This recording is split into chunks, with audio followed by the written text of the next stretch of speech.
नमस्कार, मैं रविश कुमार। अब तो आप साल भर ही फूल बनाए जाते हैं, इसलिए आज के दिन अप्रैल फूल का कोई मतलब नहीं है। प्रधानमंत्री की डिग्री को लेकर बहस हो रही है। विश्व गुरु की कौन सी डिग्री होती है? लेकिन आप विश्व गुरु तो कर ही रहे हैं। कोई देश किसी परीक्षा में पास होकर विश्व गुरु बनता है? क्या कर लेने पर कोई देश विश्व गुरु बन जाता है? क्या आपको पता भी है? जब यही पता नहीं है कि विश्व गुरु क्या है, तो डिग्री जानकर क्या करेंगे? यही दिल्ली में आईपी कॉलेज में छात्राएं प्रदर्शन कर रही हैं।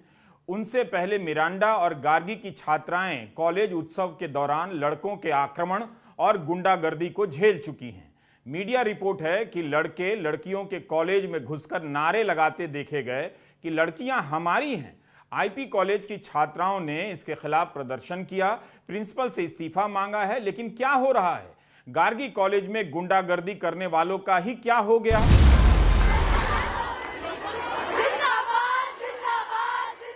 क्या आप यह तस्वीर भूल गए हैं जब गार्गी कॉलेज के प्रांगण में हजारों लड़कियों ने गुंडागर्दी के खिलाफ इनकलाब जिंदाबाद के नारे लगाए थे? लेकिन उससे क्या हो गया? लेकिन आप इतना तो देखिए कि जिन संस्थानों से डिग्रियां मिला करती हैं, उनकी क्या हालत बनाई जा रही है। जेएनयू के साबरमती हॉस्टल में गुंडागर्दी करने वाले और वालियां आज तक नहीं पकड़ी गई और पकड़े गए। इसे लेकर इस दिल्ली में कोई बहस नहीं है।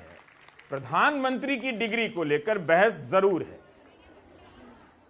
क्योंकि मुद्दे को शिफ्ट करना लगता है, वरना 2 मिनट की बात थी।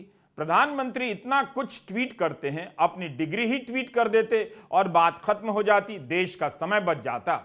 आप उनकी डिग्री की बात कर रहे हैं। यहां तो फ्रॉड लोग प्रधानमंत्री कार्यालय का नाम बेचकर ठगी करने लग जा रहे हैं। विद्या कसम, आपको यह खबर दिखाना चाहता हूं। यह खबर हिंदुस्तान अखबार की एक्सक्लूसिव बताई गई है। मुजफ्फरपुर में किसी ने प्रधानमंत्री कार्यालय का नाम लेते हुए स्कूलों को ईमेल कर दिया कि प्रधानमंत्री कौशल विकास योजना का कोई कोर्स है जो कम दाम में दिला देंगे। पैसा भी मांगने लगा। बताइए, आप यहां प्रधानमंत्री की डिग्री की पूछ रहे हैं, इधर भाई लोग उनके ऑफिस के नाम से फर्जी कोर्स बेच रहे हैं। खबर में तो यह भी लिखा है कि बिहार, मध्य प्रदेश समेत कई राज्यों के स्कूलों में इस तरह के ईमेल के माध्यम से रैकेट चलाने से संबंधित मामला सामने आया है। अगर ऐसा है तो आपका भविष्य कैसा है, आप समझ सकते हैं। आप सोचते होंगे कि किस बहस में कहां की बात ले आया हूं। आपका यह सोचना सही भी है और सही नहीं भी है।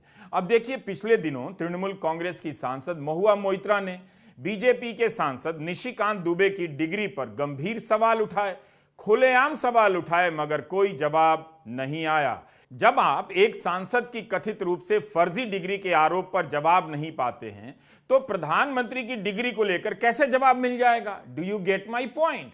महुआ मोइत्रा ने तो दस्तावेज भी ट्वीट कर दिए, बाकायदा तर्क संगत तरीके से चुनौती दी, लेकिन जवाब के नाम पर बहस तू मैं में बदल दी गई।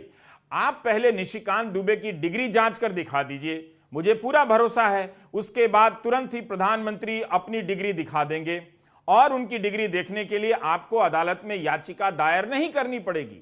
महुआ मोइत्रा ने कितने दस्तावेजों के साथ ट्वीट किए हैं कि बीजेपी के सांसद निशिकांत दुबे की डिग्री कथित रूप से फ्रॉड है, फर्जी है, लेकिन जांच नहीं हुई। कम से कम इस मामले में प्रधानमंत्री कह सकते थे कि निशिकांत जी डिग्री दिखा दीजिए। प्रधानमंत्री अपनी डिग्री नहीं दिखा सकते, मगर एक सांसद की डिग्री का सच तो बताया ही जा सकता है। कितनी देर लगनी चाहिए इसमें? वैसे भी जब इस देश में इतने सारे झूठ चल रहे हैं, तब एक डिग्री का सच जानकर आप क्या कर लेंगे? ये वो नेशन है जो कभी नो के नाम पर वांट किया करता था। अब तो जब नेशन वे वांट नहीं कर रहा है, तो आप क्यों वांट किए जा रहे हैं कि डिग्री देखेंगे? बात समझिए मेरी। पूछ लीजिए तमाम दुल्हनों से, शादी के पहले और बाद में दूल्हे की डिग्री पता करना इस देश में कितना मुश्किल काम है। बहुत से पति अपनी पत्नी को ओरिजिनल डिग्री नहीं दिखाते हैं, केवल बताते हैं। यह बात सच है, हमारा समाज जानता है। लोग फर्जी डिग्री दिखाकर इस कंट्री में मैरिज तक कर लेते हैं। हाल ही में कनाडा ने ग्रेट इंडियन मिडिल क्लास के 700 बच्चों को वापस जाने के लिए कह दिया, जिन्होंने गलत दस्तावेज दिखाकर एडमिशन ले लिए हैं। कितने ही लोग जाति प्रमाण पत्र फर्जी बनवा लेते हैं और आरक्षण का लाभ ले लेते हैं। आप जानते हैं कि भारत जैसे देश में लाखों नौजवानों को 3 साल के बीए की पढ़ाई की डिग्री 5 साल में भी नहीं मिलती है। यहां आप फर्जी डिग्री बनवा सकते हैं, तमाम खबरें मिल जाएंगी, पैसे देकर पीएचडी की डिग्री ले ली गई है। बहुत सी खबरें तो छपती भी नहीं हैं। इसलिए आपको तय करना होगा कि क्या प्रधानमंत्री की डिग्री बहुत जरूरी है आपके लिए देखना, उनकी पार्टी के सांसद की डिग्री फर्जी है यह जानना क्यों नहीं जरूरी है। गुजरात हाईकोर्ट के फैसले के बाद भी दिल्ली के मुख्यमंत्री अरविंद केजरीवाल डिग्री के बहाने प्रधानमंत्री के पुराने बयानों को लेकर सवाल उठा रहे हैं। जब हम देखते हैं कि प्रधानमंत्री मोदी जी के हर दूसरे तीसरे दिन कुछ ऐसे बयान आते हैं जो देश को विचलित कर देते हैं, जैसे एक उनका बयान आया कि नाली में से जो गैस निकलती है उस गैस से चाय बनाई जा सकती है, मतलब उस गैस को एनर्जी के रूप में इस्तेमाल करके उससे चाय बनाई जा सकती है। कोई भी जानकार आदमी, पढ़ा लिखा आदमी इस किस्म की बात नहीं करेगा। एक उनका बयान आया कि अगर किसी दिन बारिश हो रही है और बादल हैं तो बादलों के पीछे हवाई जहाज जो है उसको रडार नहीं पकड़ पाएगा। ये तो जिसने भी सुना उसे ही लगा कि ये क्या बात कर रहे हैं। आर्मी के लोगों ने, फौज के लोगों ने, एयरफोर्स के लोगों ने, बच्चों ने, पढ़ने वाले बच्चों ने, युवाओं ने जब ये बात सुनी तो उन्हें बड़ा अटपटा सा लगा। उससे ऐसे लगता है कि उनका विज्ञान के बारे में, साइंस के बारे में कितनी कम जानकारी है। कनाडा गए, वो कनाडा में उन्होंने कुछ वो कहने की कोशिश कर रहे थे, a+b² whole square bracket square, लेकिन वो क्या कहना चाह रहे थे किसी को समझ नहीं आया। पूरी दुनिया उस टाइम प्रधानमंत्री जी को देख रही थी। पूरी दुनिया के सामने देशवासी एक तरह से बड़े एम्बैरेसिंग फील कर रहे थे। एक और मैं देख रहा था, प्रधानमंत्री मोदी जी बच्चों को एड्रेस कर रहे हैं। बच्चों को वो बता रहे थे कि कैसे क्लाइमेट चेंज जो है वो ऐसा कुछ नहीं है, कोई क्लाइमेट चेंज नहीं है। अब climate change, global climate change, global warming जो है ये एक बहुत बड़ा सत्य है। ये पूरी दुनिया मानती है, पूरी दुनिया के अंदर इस पे खूब काम चल रहा है। अगर हमारे देश के प्रधानमंत्री ऐसी बात करेंगे कि क्लाइमेट चेंज कुछ नहीं है, ग्लोबल वार्मिंग कुछ नहीं है, तो फिर तो उसके ऊपर हम एक्शन भी कैसे ले पाएंगे। और मैं देख रहा था उसमें जो बच्चे सुन रहे थे वो दबी जबान में हंस रहे थे।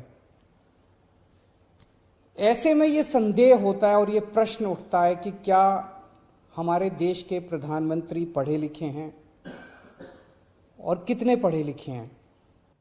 अभी तो अदानी का मामला चल रहा था, महंगाई का मामला चल रहा था, अचानक डिग्री का आ गया।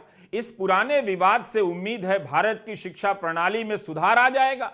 कम से कम यही देख लीजिए, कॉलेज में पढ़ाई का स्तर, योग्यता और अनुभव को किनारे कर अपने लोगों को टीचर बनाने का खेल, दिल्ली यूनिवर्सिटी का सेशन लेट, इन सब पर अब जनता बहस नहीं करती है। क्या प्रधानमंत्री को शोभा देता है कि वे अपनी डिग्री ट्वीट कर दें इसके बीच? तब तो लोग पूछने लग जाएंगे कि अब इसके बाद यह भी बता दीजिए कि इलेक्टोरल बॉन्ड में कौन कौन पैसा दे रहा है। नाम ना पता चले ऐसा कानून आपने क्यों बना दिया। पारदर्शिता का मतलब बदल गया है। इसका नया मतलब है उस पार की सूचनाओं का दर्शन कभी नहीं होगा। आप घंटी बजाते रह जाएंगे। यह उनके लिए शोभा भी नहीं देता कि अपनी डिग्री ट्वीट करें। शिकायत तो उनके क्लासमेट से होनी चाहिए जो उनके साथ स्कूलों में पढ़े, कॉलेज में पढ़े। उन्हें अपनी यादें साझा करनी चाहिए थी। ट्विटर पर लोग पूछ भी रहे हैं कि जहां से उन्होंने पढ़ाई की उनके क्लासमेट तो होंगे ही। अब वे सामने नहीं आ रहे हैं तो हम क्या करें। वरना तो प्रधानमंत्री के साथ पढ़े लोग कितने गर्व के साथ रीयूनियन की तस्वीरें खिंचाते हैं, फेसबुक पर लिख रहे होते ये लोग। अब उन्हें यह गर्व नहीं करना है तो यह उनकी समस्या है, मेरी कैसे हो सकती है। सोचिए, जिन कॉलेजों में शिक्षक नहीं हैं वहां से पास करने वाले नौजवानों की डिग्री का कोई मतलब है? वे फर्जी ना भी हों तो भी किस काम की रह जाती होंगी। कितनी बार इससे जुड़ी खबरें बता चुका हूं। क्या नौजवान सड़क पर आ गए या कोचिंग इंडस्ट्री में जाकर खप गए? अब तो दिल्ली यूनिवर्सिटी में सुनाई दे रहा है कि जो लोग 10-10 साल से एडहॉक पढ़ा रहे थे, उनकी जगह किसी और का परमानेंट हो जा रहा है। समाज इतने दुखों को झेल जाता है, पचा ले जाता है, तो एक प्रधानमंत्री की डिग्री को क्यों नहीं पचा सकता? सब तरफ शांति ही शांति है। जो 10 साल से पढ़ा रहा था तब लायक था, लेकिन परमानेंट करने का टाइम आया तो लायक नहीं रहा। दिल्ली विश्वविद्यालय में वर्षों तक एडहॉक पढ़ाने वाले इस समय लोकतंत्र, न्याय, इन सब के बारे में किस तरह से सोच रहे होंगे? किसका हो रहा है, कैसे हो रहा है, इस पे सारी चर्चाएं गुप्त रूप से हो रही हैं। अधर्म की रक्षा करना ही इस वक्त धर्म की राजनीति का सबसे बड़ा कर्तव्य होता है। सांसद निशिकांत दुबे की डिग्री के विवाद को आप जनता पचाएंगे, पचाना पड़ेगा। दुनिया में भारत अकेला देश है जो विश्वगुरु बनने वाला है। क्या पता बन भी चुका हो। इस विश्वगुरु भारत की यूनिवर्सिटी के वाइस चांसलर की भी खबरें दिखाना चाहता हूं, फिर डिग्री की बहस करते रहिएगा। यह खबर थोड़ी पुरानी है, मगर प्रधानमंत्री की डिग्री विवाद को ठीक से समझने में मदद कर सकती है।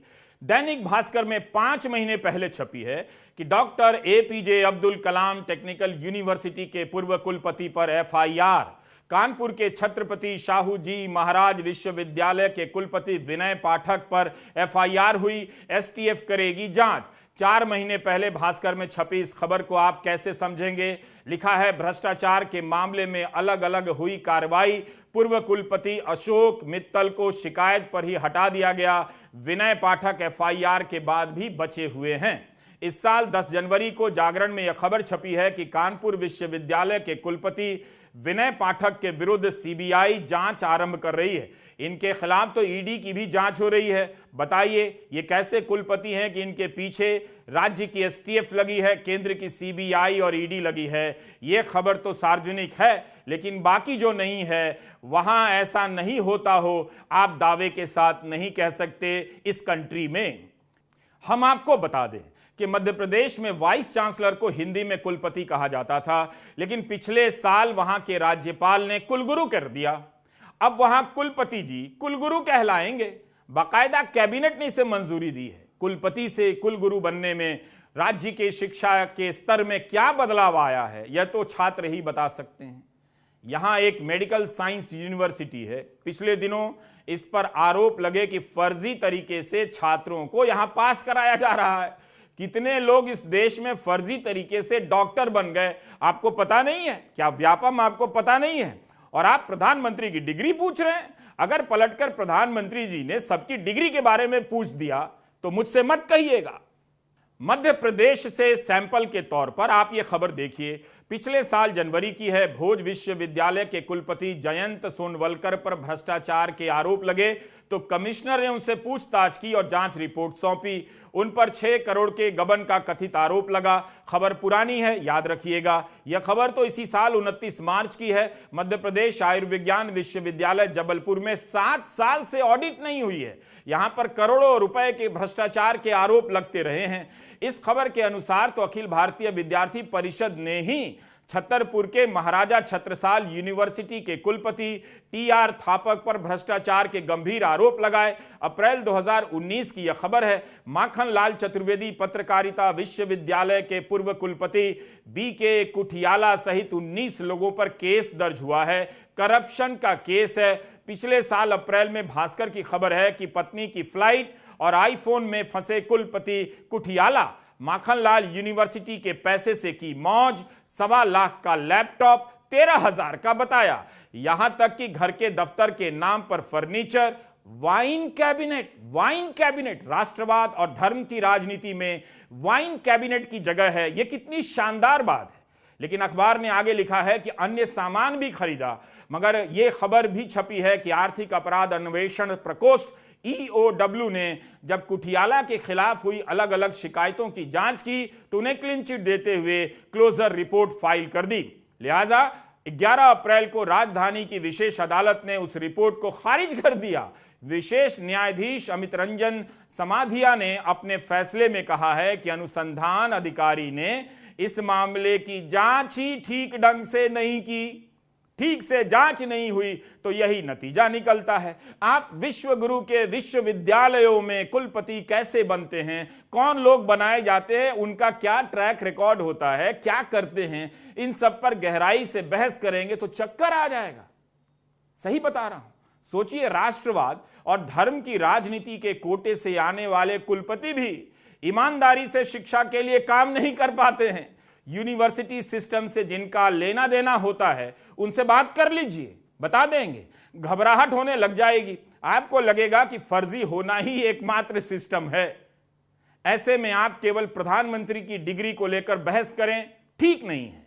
राज्यपाल ही तय करते हैं कि कौन कुलपति होगा, तब यह हाल है। अंदर खाने की तो बहुत सी खबरें होती हैं कि पैसे देकर भी कई लोग कुलपति बन जाते हैं। इस तरह की चर्चाएं चलती हैं। केवल डिग्री फर्जी है यही एक मामला नहीं है। 2018 में तमिलनाडु के ही राज्यपाल ने बयान दिया कि पहले कुलपतियों का पद करोड़ों में बिकता था। बिहार के अखबारों को उठाकर देखिए, कुलपतियों के गबन और भ्रष्टाचार की बहुत सारी खबरें मिलेंगी। मगध विश्वविद्यालय के पूर्व कुलपति डॉक्टर राजेंद्र प्रसाद पर तो करोड़ों के फ्रॉड के आरोप हैं। कई महीनों तक फरार रहने का सुख प्राप्त करने के बाद राजेंद्र प्रसाद ने हाल में सरेंडर कर दिया। इस यूनिवर्सिटी में 3 साल का बीए 5 साल में भी नहीं हो पा रहा था। कितने छात्रों का जीवन बर्बाद हुआ। एक दूसरी खबर है कि पटना राजभवन ने छपरा के जयप्रकाश नारायण विश्वविद्यालय के कुल सचिव डॉक्टर रवि प्रकाश बबलू को तत्काल प्रभाव से पदमुक्त कर दिया है। खबर में लिखा है कि 8वें कुलपति हैं जिन पर राजभवन की गाजगिरी है। विश्वविद्यालय के फंड को लूटना, अपने रिश्तेदारों और जाति के लोगों को लेक्चरर प्रोफेसर बनाना, फर्जी डिग्री बांटना और पैसे लेकर असली डिग्री देना, यह सब अनुभव भारतीय नागरिकों के जीवन में कोई बड़ी बात नहीं है। यही कारण है कि प्रधानमंत्री की डिग्री कोई मुद्दा नहीं है, वरना उनकी डिग्री और उनके साथ पढ़ने वाले सहपाठी सब अपनी डिग्री लेकर सामने आ जाते। मेरी कोशिश है कि आप उन विश्वविद्यालयों की चिंता कीजिए जहां केवल इमारतें बची रह गई हैं। उनकी रंगाई पुताई काफी अच्छी है इन दिनों, सेमिनार रूम काफी शानदार होते हैं, मगर पढ़ाई जीरो। पढ़ाने के नाम पर कई बार घटिया लोगों की नियुक्ति की खबरें आती हैं, तो कई बार यह भी खबर छपकर रह जाती है कि पढ़ाने वाला ही नहीं है। हम तीनों राज्यों का उदाहरण हमने दिया, मगर आप बाकी राज्यों के बारे में जानना चाहते हैं तो यूनिवर्सिटी भ्रष्टाचार कदाचार कुलपति नाम से सर्च कर सकते हैं। यह खबर उन पत्रकारों के लिए डाउन मार्केट है जो बढ़ चढ़कर ट्वीट करने में लगे थे कि प्रधानमंत्री ने संसद की नई निर्माणाधीन इमारत का सर्वेक्षण किया है। वैसे पत्रकारिता की डिग्री भी बढ़ जाती है, ये बात पत्रकारों को मालूम है। अच्छी बात है कि प्रधानमंत्री नई इमारत का दौरा कर रहे हैं, मगर पत्रकारों में इसे लेकर इतना उत्साह क्यों है? एक सांसद की सदस्यता कोर्ट का फैसला आते ही चली जाती है, मीडिया चुप रह जाता है, उल्टा उसी सांसद को लेक्चर देता है कि संविधान से देश चल रहा है। तभी एक दिन बाद यह भी खबर आती है कि एक सांसद की सदस्यता बहाल कर दी गई है। हाईकोर्ट से स्टे मिले कई हफ्ते हो गए थे, उनकी सदस्यता बहाल नहीं हुई, लेकिन सुप्रीम कोर्ट में सुनवाई होने वाली थी तो उसके पहले ही सदस्यता बहाल कर दी गई। क्या इस तरह से संविधान के अनुसार देश चल रहा था? इस पर बहस नहीं। बहस है कि नई इमारत से नए भारत का उदय हो रहा है। क्या इस मीडिया ने आपको बताया कि लोकसभा में 2021 में एक कानून भी पास हुआ? ऑर्डिनेंस फैक्ट्री के कर्मचारी हड़ताल में जाएंगे तो 1 साल की जेल हो जाएगी, और हड़ताल के आयोजन को चंदा दे देंगे तो 2 साल की जेल होगी। इन्हें लोकतंत्र की चिंता नहीं है, मगर इमारत शानदार है, इसे लेकर मीडिया उछल कूद मचा रहा है। जो पत्रकार संसद की इस इमारत को लेकर ट्वीट कर माहौल बना रहे थे, क्या वे यह भी बता रहे थे कि 45 लाख करोड़ का बजट बिना चर्चा के पास हो गया? संसद की इमारत बन गई है। 20,000 करोड़ की लागत से सेंट्रल विस्ता अब तैयार होने को है। वक्त के साथ इमारतें पुरानी होती हैं, नई बनती जाती हैं। इतने ही समय में अगर बहुत सारी एम्स बनकर तैयार हो गई होती तो जनता को विकास की इस गति का लाभ खूब मिलता। क्या यह गति केवल मिडिल क्लास के उस हिस्से के लिए है जो बिल्डिंग देखकर अपना सीना फुला लेता है? इन सवालों का मतलब आज के भारत में नहीं रहा, लेकिन इसकी जगह तो होनी ही चाहिए कि संसद की इमारत को लेकर आप इतने उत्साह में ट्वीट कर रहे हैं और प्रधानमंत्री से यह सवाल नहीं पूछ रहे हैं कि बिना चर्चा के बजट पास हो गया। आपने विपक्ष से क्या संवाद किया? क्या आपने विपक्ष के साथ चर्चा के बाद बजट पास कराने को लेकर कोई बैठक बुलाई थी? क्या इस बात के कोई प्रमाण है, कोई सूचना है तो बता दीजिए। यह खबर अगस्त 2021 की है। मॉनसून सत्र में 20 बिल बिना चर्चा के पास कर दिए गए। पीआरएस इंडिया का एक अध्ययन है, अगर आप 5 साल का कार्यकाल पूरा करने वाली संसद से 2014 से 19 के बीच के कार्यकाल की तुलना करेंगे तो यह दूसरा सबसे कम काम वाला कार्यकाल रहा है। इसकी तुलना 15वीं लोकसभा से की जाती है और बताया जाता है कि 20% ज्यादा काम हुआ, मगर सभी पूर्णकालिक लोकसभा के औसत कामकाज को देखेंगे तो यह 40% कम है। 16वीं लोकसभा में विधेयकों पर ज्यादा काम हुआ है, मगर इसमें भी एक पेंच है। हर बिल संसद की कमेटी में चर्चा के लिए भेजी जाती है। प्रायः 14वीं और 15वीं लोकसभा में जितने भी बिल पेश हुए उनमें से 60 से 70% बिल लोकसभा की कमेटियों में चर्चा के लिए भेजे गए, मगर 16वीं लोकसभा में यह प्रतिशत घटकर 25 पर आ गया। यही नहीं, बजट का 83% हिस्सा बिना बहस के पास कर दिया गया। कहने का मतलब है कानून बनाने की संसद की इस अहम प्रक्रिया का महत्व घट गया। इसे लेकर कोई ट्वीट नहीं है, बिल्डिंग को लेकर उत्साह है, सेल्फी खिंचाते रहिए। इसे भी नोट करें कि 16वीं लोकसभा में बजट का 83% हिस्सा बिना चर्चा के पास हुआ। 2023 से 24 के बजट का 100% हिस्सा बिना चर्चा के पास हुआ। आर्टिकल 107 में लिखा है कि बिना दोनों सदनों की बहस की सहमति के कुछ विशेष बिलों के अलावा कोई बिल पास नहीं हो सकता। जब तक बहस नहीं होगी आप सहमति या असहमति के बारे में जान नहीं सकते। तो एक तरह से इस आर्टिकल का कितना उल्लंघन हो रहा है, पालन हो रहा है, इस पर कोई शोक नहीं, इस पर कोई शोर नहीं। शोर है कि नई इमारत बन गई है। एक नया ट्रेंड है, अस्पताल बनाने के नाम पर भव्य इमारतें बहुत जल्दी बना दी जाती हैं। आप कहीं भी चेक कर लीजिए, क्योंकि इमारत जल्दी बन जाती है, मगर डॉक्टर आने और पूरा विभाग चालू होने में कई साल लग जाते हैं। यह भी आप कहीं भी चेक कर सकते हैं। इसलिए आप देखेंगे कि इमारतों पर बहुत जोर रहता है। अब तो भीड़ देखकर प्लेटफॉर्म टिकट भी 50 रुपए का कर दिया जाता है। सामान्य दिनों में वैसे 10 रुपए का ही मिलता है। इन दिनों रेल मंत्री के ट्विटर हैंडल से रेलवे स्टेशन के बहुत से एनिमेशन वाले वीडियो ट्वीट किए जाते हैं। कई ट्वीट में लिखा रहता है कि प्रस्तावित है। इससे यह समझना मुश्किल है कि उस एनिमेशन को मंजूरी मिल गई है या मिलने वाली है। रेलवे स्टेशनों का इस तरह से भव्य बनाया जाना क्या आम यात्रियों की यात्रा को बेहतर करने की योजना का हिस्सा है, या उस मिडिल क्लास के लिए सेल्फी नेशन बनाना है जो हर वक्त फोटो खींचने के लिए कोई कोना खोजता रहता है? यह सवाल आपको विकास विरोधी लगेगा, मगर कोई भी विकास सवालों से परे नहीं होता। स्टेशन की इमारतों को लेकर सरकार जल्दी में दिखने लगी है। क्या इसके जरिए करोड़ों लोगों को प्रभावित करने की कोई योजना है कि बहुत कुछ हो रहा है? क्या इन स्टेशनों की तरह रेल यात्रा के उनके अनुभवों को भी शानदार किया जा रहा है? तब फिर हमें बात करनी चाहिए कि इन अनुभवों में किसकी आवाज है, आम आदमी की आवाज है या नहीं। रेलवे का किराया अब मुद्दा नहीं है, इसकी तो बात ही नहीं होती। 1250 रुपए का सिलेंडर खरीदने वाली जनता के पास विकल्प ही क्या है? रेल के महंगे होने का असर देखना है तो आप उन बसों में सफर कीजिए जो स्लीपर बसें कहलाती हैं। इस जगह की भीड़ बता रही है कि आम रेल यात्रियों की जिंदगी में क्या सुधार हुआ होगा। किसी भी एंगल से आप दिल्ली के आनंद विहार को देख लीजिए, जमीन से लेकर आसमान तक में इसका बेतरतीबपन आपको बताएगा कि इन यात्रियों का हाल लेने वाला शायद कोई नहीं। हम आपको आनंद विहार इसलिए ले आए हैं ताकि आपसे एक सवाल कर सकें। सवाल यह है कि इन स्लीपर बसों का अस्तित्व में आना क्या कुछ भी नहीं कहता? अगर गरीबों के लिए पर्याप्त संख्या में ट्रेनें चलाई गई होती तो लोग इन बसों से लंबी दूरी की यात्रा तय कर दिल्ली से मोतिहारी या दरभंगा क्यों जाते? इतनी लंबी दूरी की यात्रा इन बसों से करना आसान नहीं। जिस दौर में आप वंदे भारत की रफ्तार दिखाकर गुब्बारा हुए जा रहे हैं, उसी दौर में यह कौन सा क्लास है जो इन बसों से यात्राएं कर रहा है? इन बसों के भीतर का हाल भी कभी झांक कर देखिएगा। क्या ऐसा हुआ है कि आम लोगों को देखते हुए आम ट्रेनों की संख्या कम बढ़ाई गई है, या रेल का किराया इतना महंगा हो गया है कि लोग इन बसों से लंबी दूरी की यात्राएं तय कर रहे हैं?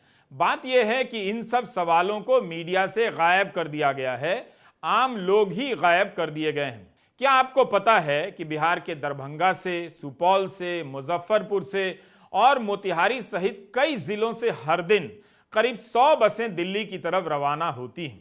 मोतिहारी का स्टेशन भी कम चमकदार नहीं है, लेकिन यहां से लोग बसों में भरकर दिल्ली तक की यात्राएं कर रहे हैं। नए भारत को यह तस्वीर दिखा दीजिए।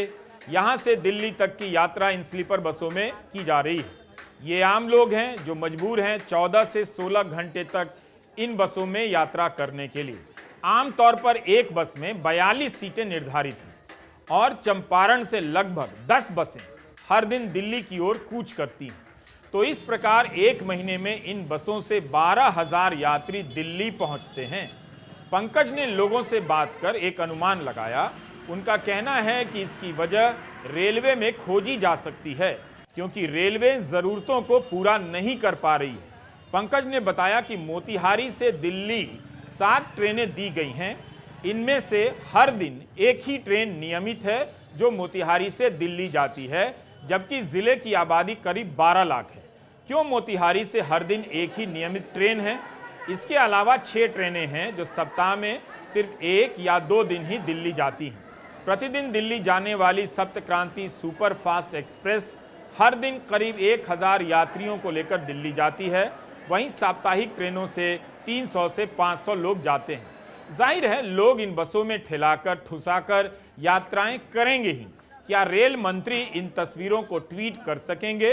इन बसों के योगदान को भारत की विकास यात्रा में जोड़ पाएंगे? जो नमस्ते बस है, इससे आप लोग कहाँ जा रहे हैं?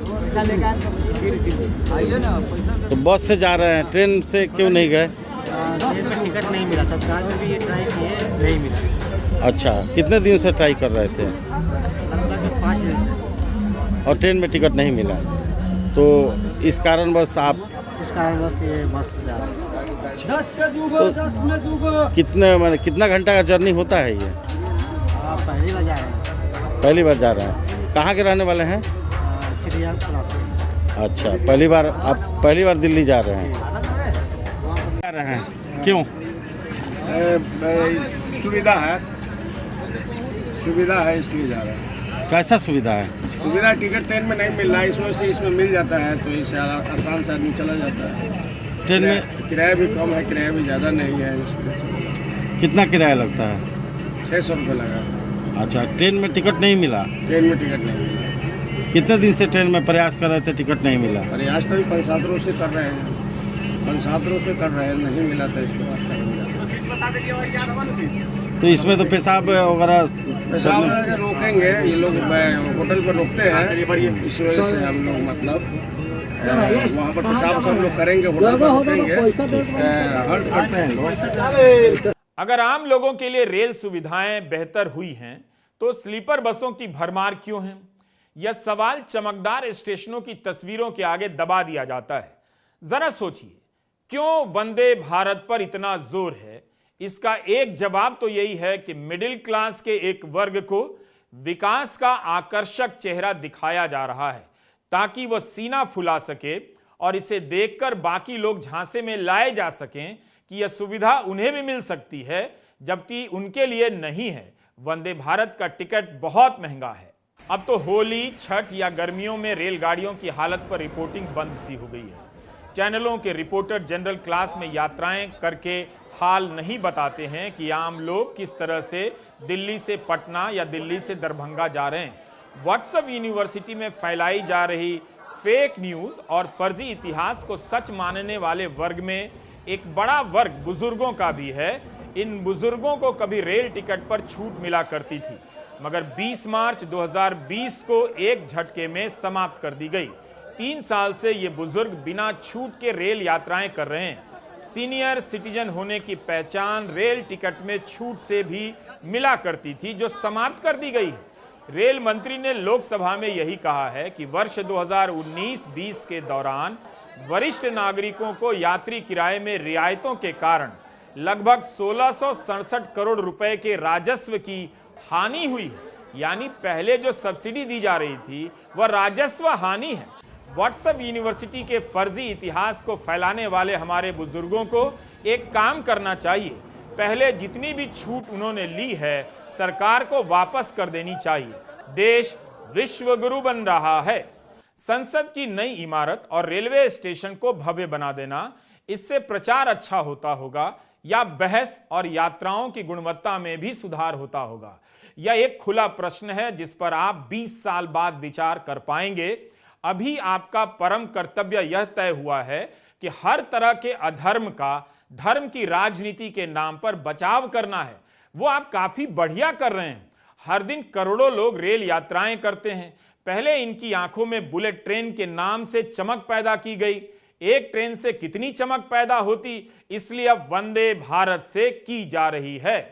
आपका ध्यान आम रेल यात्रियों के दुखों पर ना जाए, इसलिए वंदे भारत का लॉन्च हाई प्रोफाइल कर दिया गया है। इसे लॉन्च करने प्रधानमंत्री जाते हैं।